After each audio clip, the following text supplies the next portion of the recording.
chat, if you guys haven't heard, there's a lot of companies that have been pulling out of Comic-Con. And initially, Comic-Con was a place where a bunch of indie comics nerds alike, people who love comic books, people who love anything that's sci-fi related, anything that's just geeky nerdom. Everyone came together, had a convention, and just everyone wore their cosplay outfits. And then I think it was about late 2000s, maybe early 2010s, around there. Comic-Con started to get infiltrated by maybe mid 2000s. Comic-Con got infiltrated by Hollywood, right? All of a sudden they started having what's it called again? Twilight was there for some reason. It has nothing to do with comic books, have nothing to do with nerd or geekdom, nothing like that. And I think Kristen Stewart and Robert Pattinson was there, and I'm like, what the fuck? I thought Comic-Con's about Comic-Con, right?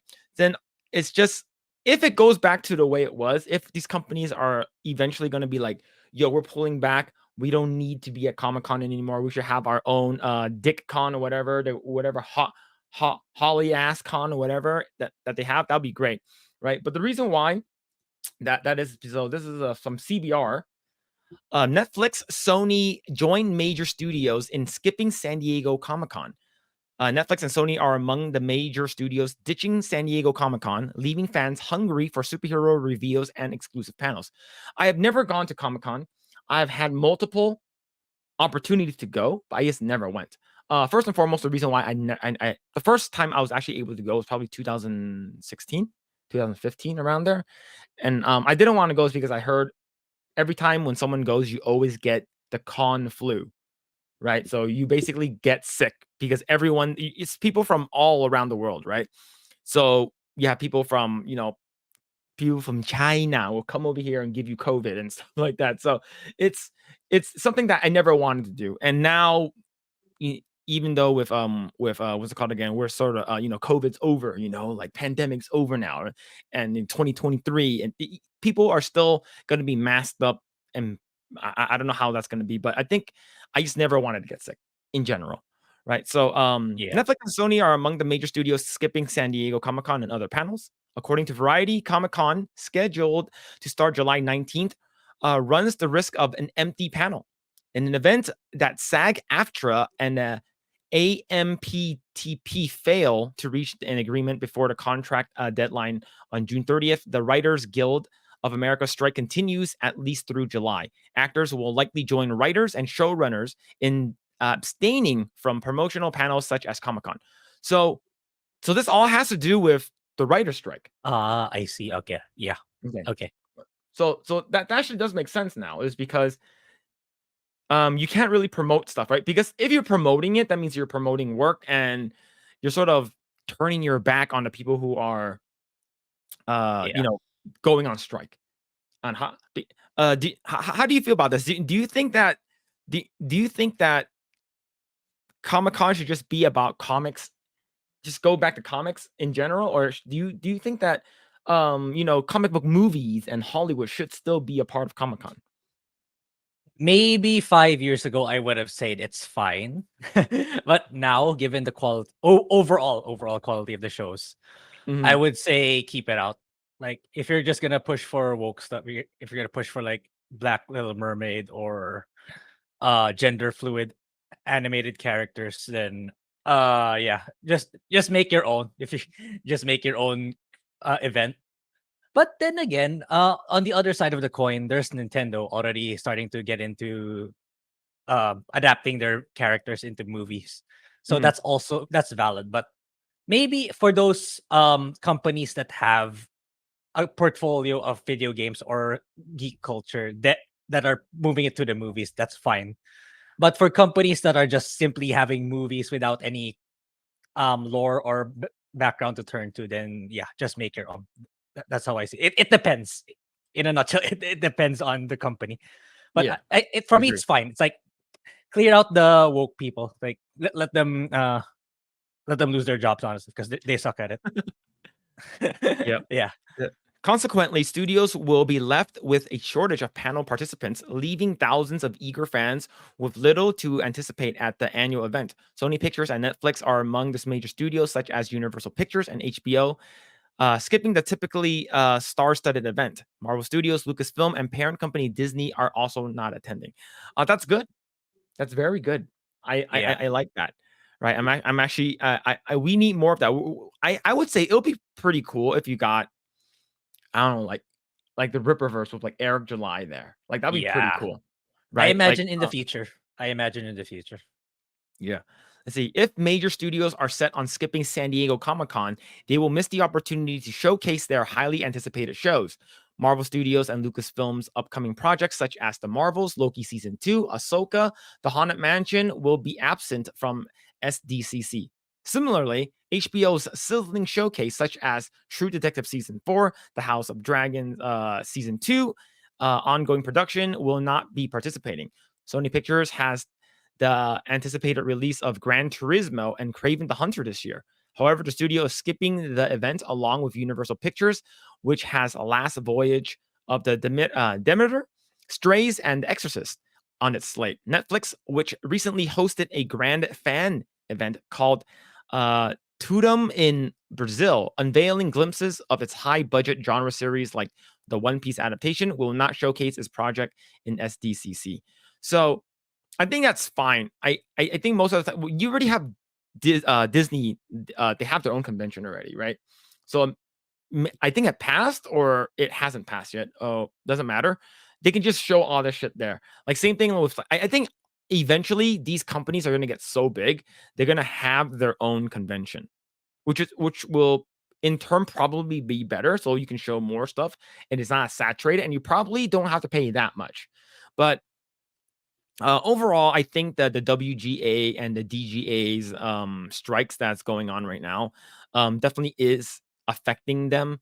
But in my case, I wonder how bad it's going to be. Right? Is because we're going to jump over to this article because this is actually linked to this article here.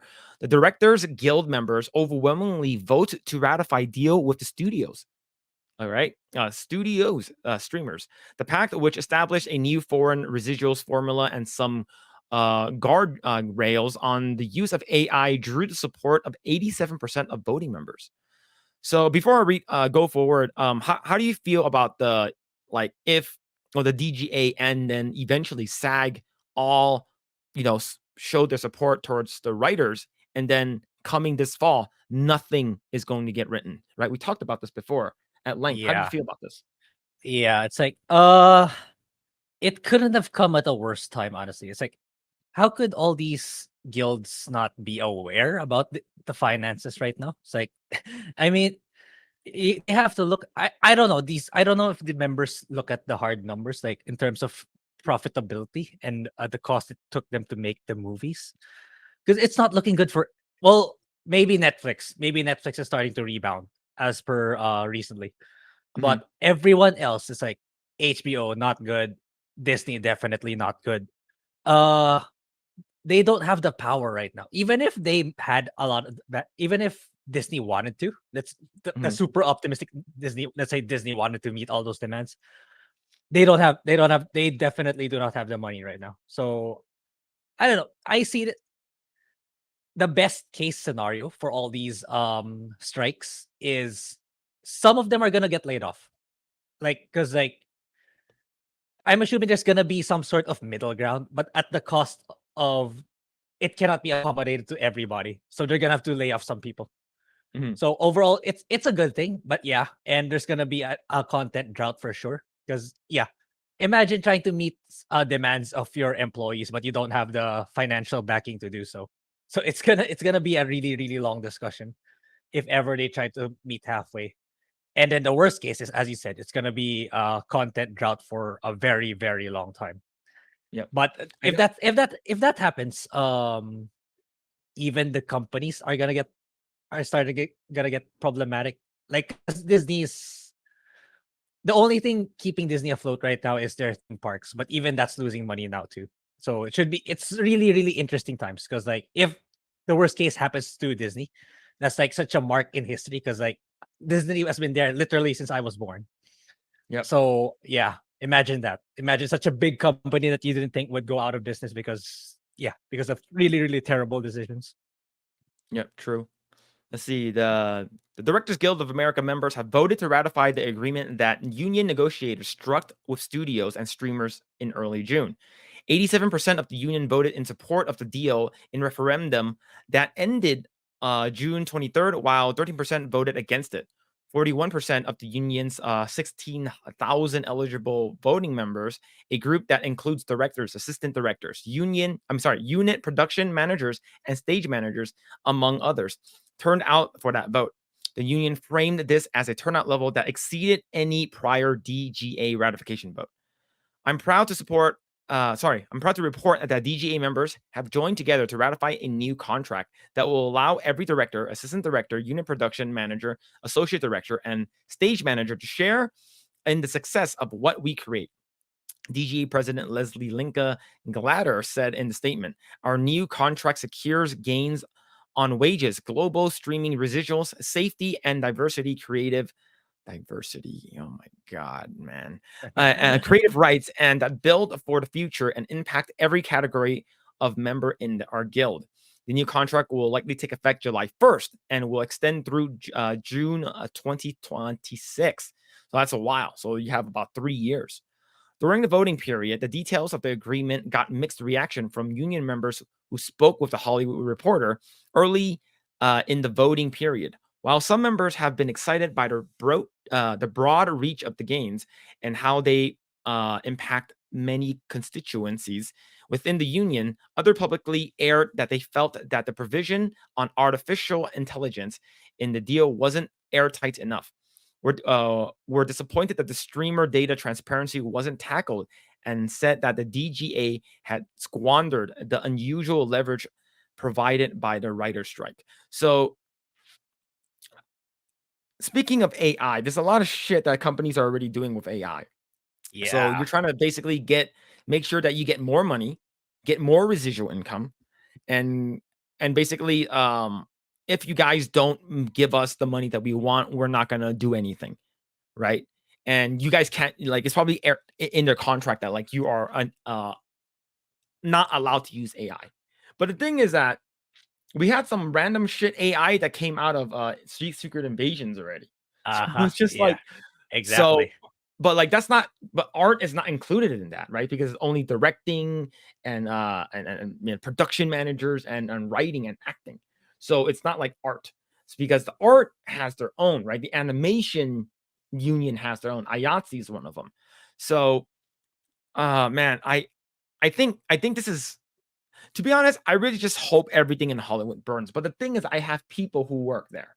I have friends who work Y- there, right? Yeah, yeah.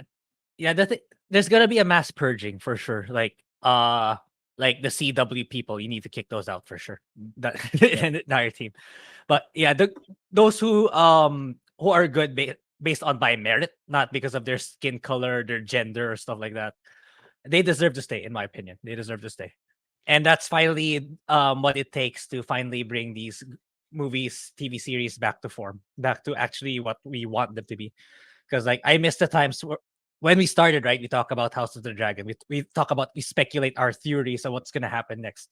I Mhm. want to go back to talking about stuff like that, not because something is too woke or something is too crap writing overall. So there's gonna be a mass purging for sure. So I'm all for it, honestly. It's like Yeah. yeah. There are huge gaps that need to be addressed. Chief among them is that we need to go back to being an industry that rewards performance and success rather than a one size fits all revenue model that we currently find ourselves going forward. So, but okay, you got to see it this way then. So, if that's the case, like let's say if you're a new director, right? Because we do know that in Animation Guild, the IATSE, they actually have a specific, like, you start off at, like, for instance, a good example would be storyboard artists. The storyboard artists are used everywhere, right? It's used in games, animation, TV shows, and movies. So let's see, Animation Guild, a storyboard artist gets paid $45 an hour, right? Starting. Okay. Let's start $45 an hour. And then once you get experience, which is like about 2 to 3 years, you become a journeyman, which gives you $50. And then there are merit increases, and then there's like a journeyman. There's a journeyman level above that, which is about maybe like $52, $54 an hour. It's a shit ton of money. It's a shit ton of money, right? But the thing is that you guys are the ones who are creating all of these things, right? If you are creating all of these things and you're also getting paid a shit ton, let's say if like people were to come in who are like not that great, but they're going to be directing their movie for the first time, are they going to be paid at like at a high level too? But the thing is that they're already getting paid like $100,000, $200,000 deals already, right? How much more money do you want? But the thing is, the rich will always get richer, right? Right?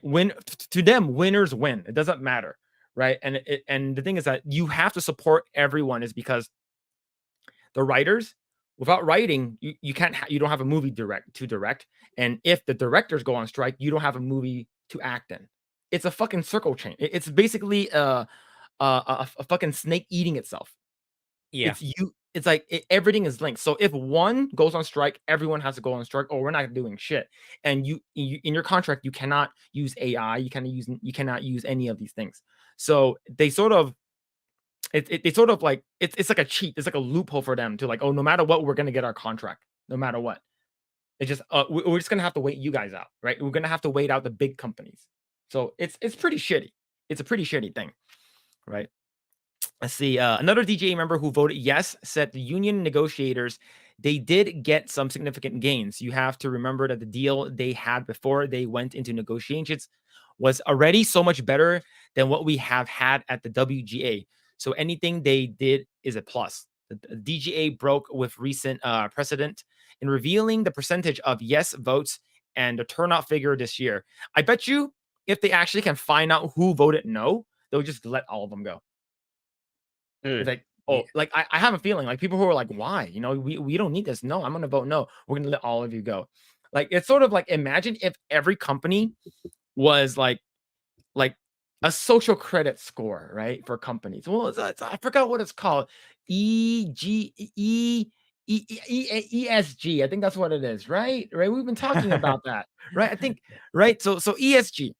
So imagine these companies actually have like they have ESG, but they also have stuff not just for companies, but for their employees. They will love to see who voted for. Oh, did you vote for Trump? Did you vote for Biden? What did you vote for Prop 8? What did you vote for all these things? And if you didn't vote according to the company's mission or the company's well-being, you're gonna get fired. We're not gonna hire you. So yeah, it's a pretty shitty thing, and I bet you they really, really want to know who voted against them. I don't know. Yeah. Yeah. Knowing them, yeah, absolutely. Like if you don't 100% agree with them, you get the boot. Yeah, Yeah. it's pretty shitty. Mhm. Yeah, I'm just gonna stop right there. The article's pretty long. I'm gonna stop reading it. But the thing is, I think that it's it sucks for people who are caught up in it, right? I do know people who are gonna be Yeah. going on hiatus soon, right? Hiatus is basically Yeah. you're technically laid off. Yeah. As for us, the consumers slash viewers, it's gonna be a good thing. It's like either some woke people are gonna get purged or more. That's how I see it. But Mhm, yeah, I feel for those who need to who actually deserve that pay raise or deserve it because they actually do quality work. But I believe given their ability, they can stand to find new jobs anyway and maybe even become an independent like Eric July, stuff like that. That's why there's gonna be a rise of more of these independent publishers soon enough. mhm. There's gonna be more of them because like people are just so sick of all the fake virtue signaling. Yep. People just have yeah, it's come to that point already. People are just they had enough. They just want to get entertained again. Thanks for checking out this segment of the Project Eggroll podcast. If you like what we do here, please like, share, subscribe, hit the notification bell, and you will know next time when we go live. We do go live every Saturday at 8 p.m. Once again, we are just getting started. Tons of more video to come. Thanks, and we'll see you guys next time.